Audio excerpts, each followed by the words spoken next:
Minsan, yung mga maliliit na bagay, yun pa yung may pinakamalaking impact sa atin.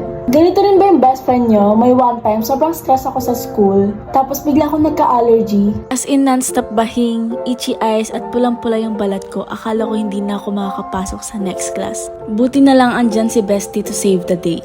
Bestie, salamat sa alerta, nakatulong sa allergy symptoms ko. Si Bestie kahit hindi yan masalita, magugulat na lang ako, alam niya talaga ang kailangan ko. Eto pa, may isang beses na sabi sa akin ni Bestie, mukha na akong zombie dahil sa kapaguran sa school.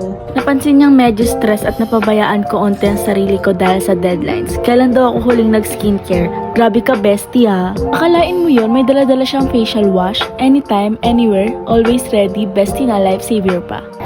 Yung mga ganitong moments, nare-realize ko kung gaano ako kaswerte sa bestie ko. Di man siya OA magpakita ng love, pero yung mga maliliit na bagay na ginagawa niya, yun yung nagpapagaan ng college life ko. Hindi lang siya bestie, parang family na rin. Yung simpleng alaga niya, yun yung nagpapatibay sa akin. At alam kong hindi ako nag-iisa. At dahil doon, kahit anong stress o challenge sa school, at alam kong kaya ko at mas malayo pa yung mararating naming dalawa. Ikaw, may kwento ka ba ng alaga na nag-iwan din na marka sa iba?